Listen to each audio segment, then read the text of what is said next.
Donc Chloé Charoc, je suis photographe, membre de l'agence NOP, et j'expose une image prise en Ukraine, dans la ville de Kharkiv, intitulée Saltivka, qui est le nom vraiment du quartier où la photo a été prise, et qui est extraite d'une série un peu plus large sur une série en fait, de nature morte, un petit peu de lieux de vie maintenant mis en suspens par la guerre. Une manière un peu différente justement de montrer les atrocités sans trop en montrer. J'imagine qu'il y a eu d'avoir un débat, parce que je sais que mon style de photographie ne plaît pas à tout le monde au monde. Parce qu'effectivement, le monde, c'est plutôt du photojournalisme assez impressionnant, avec des photos de guerre, des flammes, du sang. Enfin, j'exagère un petit peu, mais c'est vrai que c'est du photojournalisme assez traditionnel. Mais effectivement, je pense qu'ils ont dû apprécier et se dire que peut-être que j'allais pouvoir apporter une écriture justement un peu différente, avec une sensibilité peut-être autre que ce dont on a l'habitude de voir dans le journal. Enfin, après, il y a des très très bons photographes avec des diversités d'écriture très différentes aussi, mais voilà, je pense qu'en fait j'avais déjà travaillé quelques fois pour eux, mais sur des choses beaucoup plus faciles, des portraits notamment, ou des reportages en France assez simples. Et je pense que là ils se sont dit que c'était peut-être le moment justement de me donner cette chance sur un événement un peu plus important et un conflit à l'étranger. Oui, parce que je pense que c'est aussi une manière assez intéressante de montrer peut-être d'autres détails, de montrer justement ce qui se passe à côté des actions, avant, après, des manières détournées également, de peut-être suggérer justement certaines choses qui se passent sur un terrain de conflit.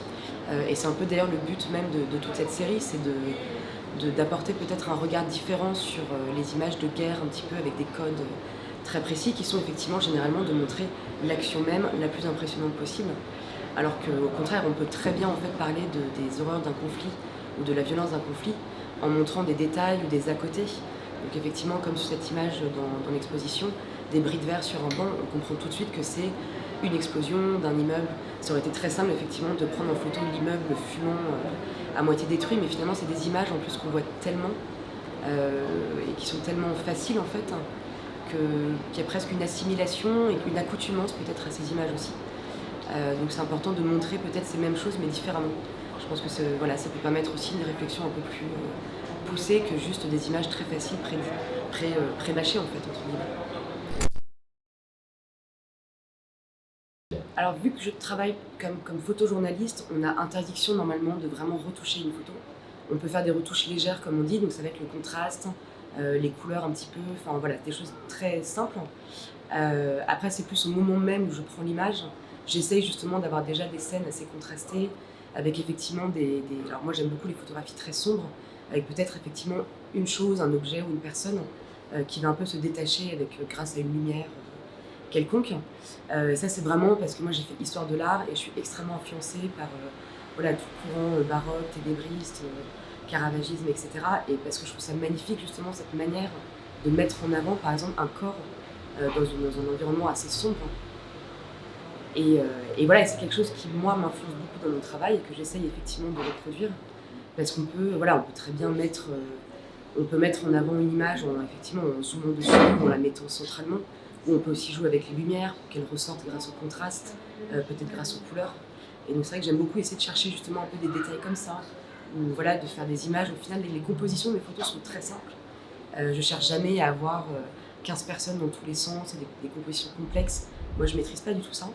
Et je préfère quelque chose de vraiment très simple, avec un sujet qui est mis en valeur de manière finalement assez facile, mais qui pour moi a beaucoup plus d'impact. Alors du coup, c'est vraiment un quartier très particulier de la ville de Kharkiv, qui est à 30 km de la frontière russe. Et ce quartier, en fait, on ne sait pas très bien pourquoi, il est constamment bombardé quotidiennement depuis le début de la guerre. Et donc c'était assez intéressant d'aller là-bas parce qu'il y a malgré tout des personnes qui continuent d'habiter là-bas, même si parfois il y a 17 bombes par jour qui tombent. Et donc là, on y est allé donc avec le journaliste avec lequel je travaillais. Donc déjà, c'est extrêmement frappant parce que c'est une espèce d'immense zone résidentielle avec des barres d'immeubles. Il y a encore des immeubles fumants à droite à gauche, il y a des bris de verre absolument partout. Il y a quelques rares personnes qui errent vraiment dans les rues de manière un peu perdue.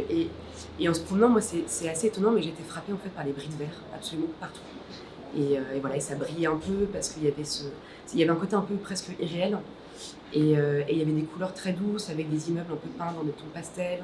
Malgré tout, il y avait le soleil qui brillait. Enfin, il y avait ce côté un peu un peu irréel, de voilà, c'est pas non plus complètement apocalyptique.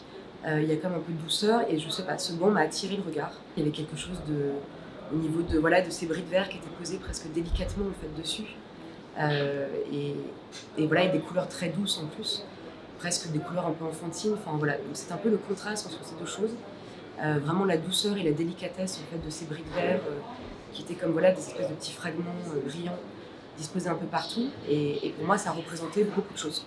Voilà, et on pouvait très bien imaginer justement, c'est un banc où les habitants normalement s'assiedent, papotent, parce que voilà, en Ukraine, il y a beaucoup cette culture de s'asseoir dehors et de parler entre voisins. Et j'imagine très bien que ce quartier-là en particulier, ça devait être un banc où les babouchkas du quartier s'asseyaient, où il y avait vraiment de la vie. Et là, effectivement, il était totalement vide, avec juste donc, ces bris de verre et de fragments de vie en fait un petit peu abandonnés dessus. Alors, j'ai surtout Valentin, moi, que je connais assez bien et qui du coup, connaît assez bien mon travail, mais c'est vrai que généralement, c'est pas forcément de la photographie qu'il expose. Mais là, parce que l'exposition était à Arles, il fallait forcément un lien avec la photographie. Et assez rapidement, Valentin m'a parlé de cette photo en particulier. Et je pense que c'est parce qu'effectivement, il y a cet aspect un peu frappant de l'absence en fait, de quelque chose sur cette image et peut-être aussi le rapport à l'espèce comme le terme employé, scrolophagie justement, de plein d'images de guerre peut-être qu'on peut avoir et celle-ci qui est peut-être un pas de côté par rapport à toutes les images dans lesquelles on peut être un peu noyé facilement de l'actualité depuis ces 3 derniers mois. Et c'est vrai que le choix de l'image, en tout cas, s'est fait assez rapidement. Valentin m'a suggéré celle-là. Je pense qu'il a dû l'avoir en tête en la voyant. Et quand il m'a suggéré celle-ci par rapport au thème, je me suis dit oui, effectivement, ça colle parfaitement. Donc voilà, ça s'est fait de manière assez naturelle.